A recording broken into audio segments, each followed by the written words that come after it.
রাত নেমে এলে আমরা যে ঘুমাই, এই ঘুম সম্পর্কে কোরআন এবং আধুনিক বিজ্ঞানে অনেক গুরুত্বপূর্ণ দিক রয়েছে।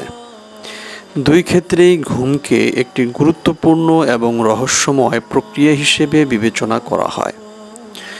কোরআনে ঘুম সম্পর্কে যা বলা হয়েছে, কোরআন ঘুমকে মানুষের জন্য আল্লাহর একটি নিদর্শন হিসেবে বর্ণনা করেছে। ঘুমকে বিশ্রাম, প্রশান্তি এবং জীবনের ধারাবাহিকতার একটি অংশ হিসেবে চিত্রিত করা হয়েছে। ঘুম আল্লাহর নিদর্শন। আল্লাহ পাক বলেন, আর তার নিদর্শন সমূহের মধ্যে অন্যতম হচ্ছে তোমাদের রাত্রিতে ও দিনে নিদ্রা যাওয়া এবং তার অনুগ্রহ অন্বেষণ করা। নিশ্চয়ই এতে চিন্তাশীল লোকদের জন্য নিদর্শন রয়েছে। সূরা রুম।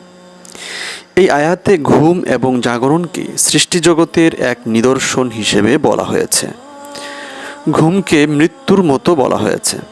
আল্লাহ পাক বলেন, আল্লাহ মৃত্যু ঘটান মানুষের তাদের মৃত্যুর সময় এবং যারা মারা যায়নি তাদের নিদ্রার সময়।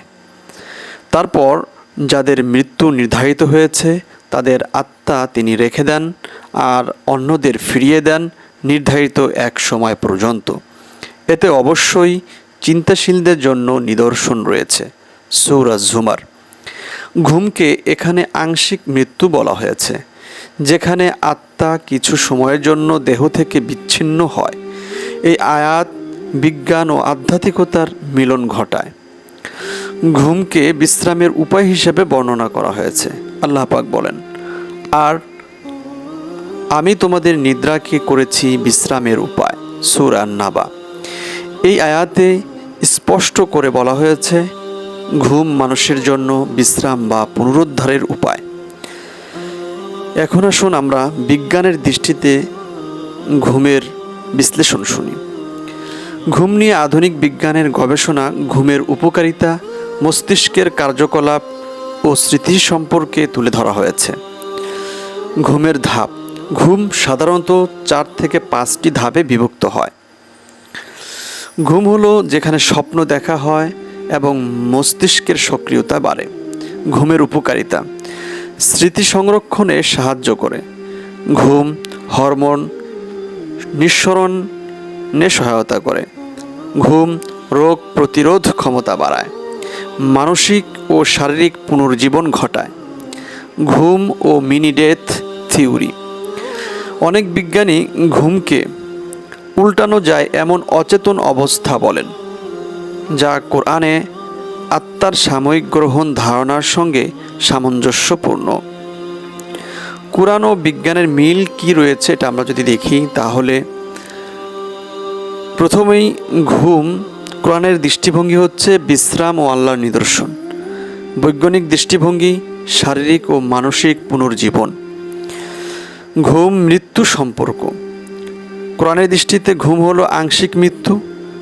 বৈজ্ঞানিক দৃষ্টিতে ঘুম অচেতন অবস্থা, আত্মচেতনার বিলুপ্তি। আত্মার ফেরত আসা কোরআনের দৃষ্টিতে। বৈজ্ঞানিক দৃষ্টিতে মস্তিষ্কের সচেতনতা পুনরায় ফিরে আসা। ঘুম শুধুমাত্র একটি শারীরিক চাহিদা নয়, বরং এটি একটি আধ্যাত্মিক, মনস্তাত্ত্বিক ও বৈজ্ঞানিক প্রক্রিয়া। কোরআন এবং বিজ্ঞান উভয় ঘুমের গুরুত্ব, রহস্য ও প্রয়োজনীয়তার দিক তুলে ধরেছে।